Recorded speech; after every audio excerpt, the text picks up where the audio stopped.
हाय दोस्तों, अस्सलाम वालेकुम। आज मैं फिर से एक नई वीडियो के साथ आपकी खिदमत में हाज़िर हूँ और आज मैं आपको बताने वाला हूँ कि कुवैत में आने का जो ख़र्चा है वो कितना पड़ेगा।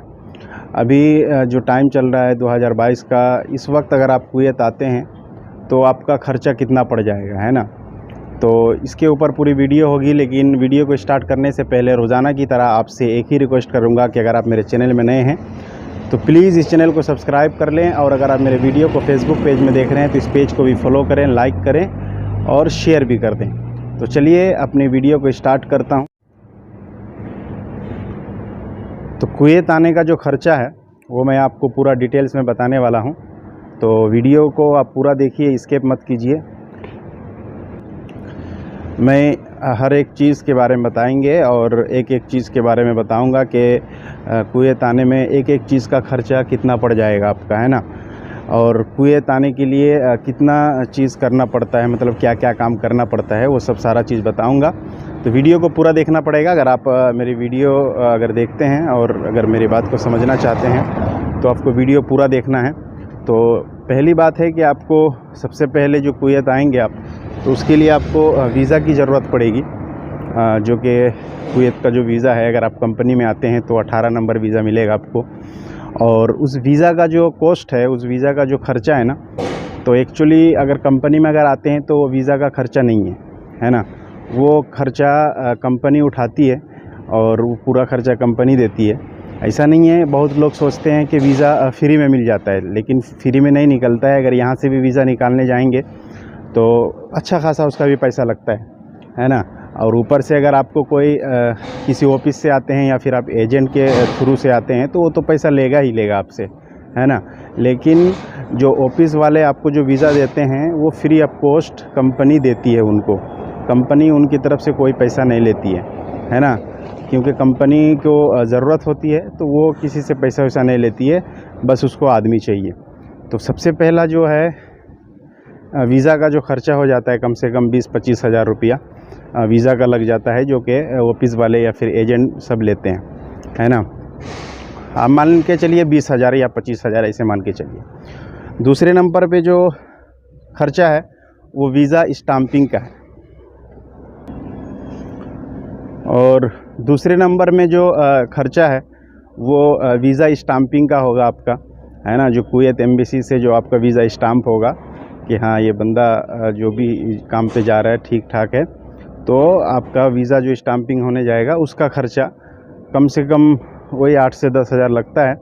लेकिन एजेंट क्या है कि ज़्यादा पैसा लेते हैं, है ना। जैसा कि मेरी जानकारी में जहाँ तक बात है कि वही 7 हज़ार या 5 हज़ार स्टाम्पिंग का पैसा लेता है ना। उससे कम ही लेता है शायद, उससे ज़्यादा नहीं लेता है। लेकिन एजेंट वगैरह जो होते हैं या फिर ऑफिस वाले होते हैं तो वो सब जोड़ के पैसा लेते हैं आपसे, है ना। 80 हज़ार 90 हज़ार रुपये पूरा जोड़ के लेते हैं। लेकिन एक्चुअली स्टाम्पिंग का भी उतना पैसा नहीं लगता है। तो स्टाम्पिंग का जो एक्चुअली ख़र्चा होता है कि 5 हज़ार या 4 हज़ार 5 हज़ार 6 हज़ार में आपका स्टाम्पिंग हो जाएगा। 3 नंबर में जो आपको काम करना पड़ेगा उसमें जो खर्चा आएगा कम से कम 5 हज़ार का खर्चा आएगा, वो गम का मेडिकल जिसको बोलते हैं। कुवैत के लिए गम का मेडिकल ज़रूरी है और सऊदी के लिए भी ज़रूरी है, लेकिन दुबई के लिए गम का मेडिकल ज़रूरी नहीं है ना। नॉर्मल मेडिकल कीजिए और फ़्लाइट पकड़िए आ जाइए। लेकिन कुवैत हो गया, बहरीन हो गया, कतर हो गया, सऊदी हो गया, इन सब देशों के लिए गम का मेडिकल होता है। और गम का मेडिकल में आपका पूरा टेस्ट होता है ऊपर से लेके नीचे तक, है ना। यहाँ तक कि आपका जो प्राइवेट पार्ट है उसको भी चेक करते हैं ये लोग। तो उसमें जो ख़र्चा होता है उसमें 4,500 5 हज़ार रुपया ख़र्चा होता है ना। दूसरी चीज़ 4 नंबर में जो ख़र्चा है वो पीसीसी आपका ज़रूरत पड़ेगा। कुवैत में अगर आप आते हैं तो एक पीसीसी होता है जो बिल्कुल जिस तरीके से आप पासपोर्ट बनाते हैं वैसे ही इसको भी बनाना पड़ता है। और पीसीसी का जो फुल फॉर्म है पुलिस क्लियरेंस सर्टिफिकेट, तो ये लगता है कुवैत में। अभी सऊदी में भी लागू कर दिया है, सऊदी में भी ये लगता है।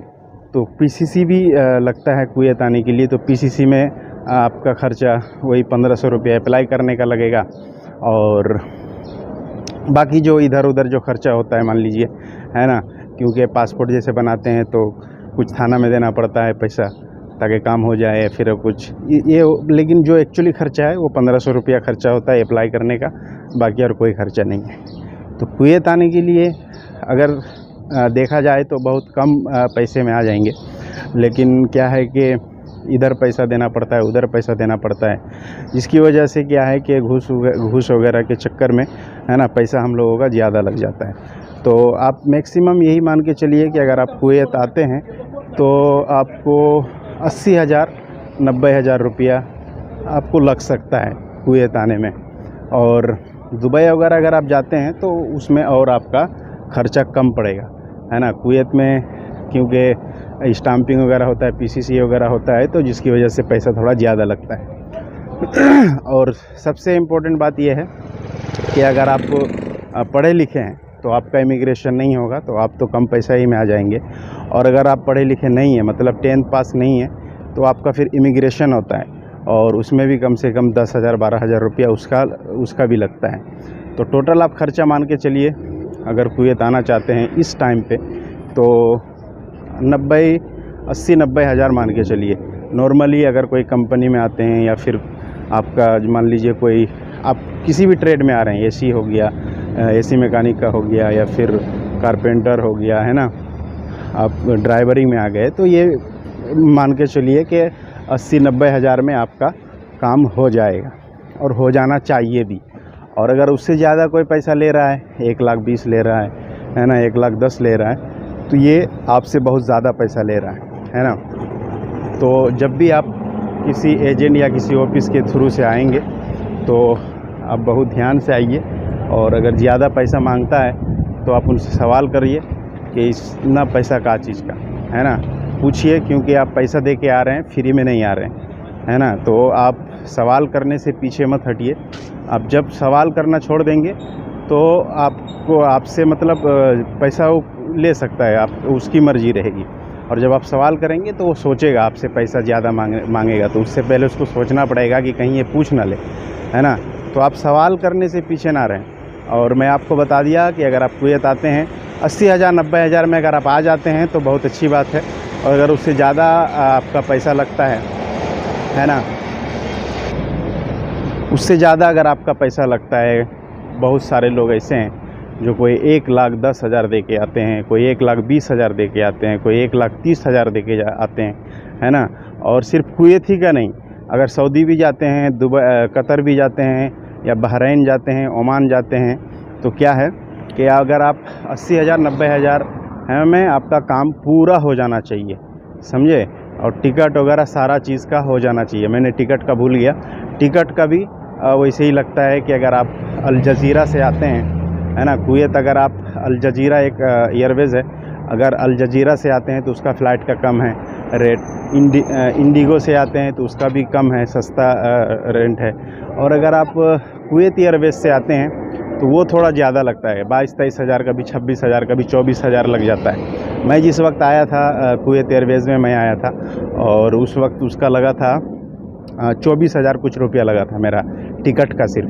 तो टिकट वगैरह सारा चीज़ जोड़ जाड़ के आप 80,000 या 90,000 या ज़्यादा से ज़्यादा 90 हज़ार में आप कुवैत आ सकते हैं।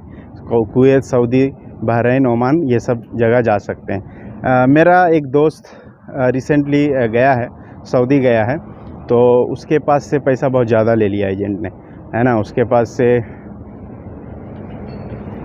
क्योंकि मेरे को मालूम नहीं था, वो मेरे से पहले गया है, तो उसके पास पैसा थोड़ा ज़्यादा ले लिया। और हमको जब बोला तो मैं बोला कि तुम हमको बताते, है ना। तो उनके पास पैसा थोड़ा ज़्यादा ले लिया, कम से कम 1,20,000-30 हज़ार रुपये ले लिया। तो वो हमको बताया नहीं था पहले, वो मेरे से पहले सऊदी गया है।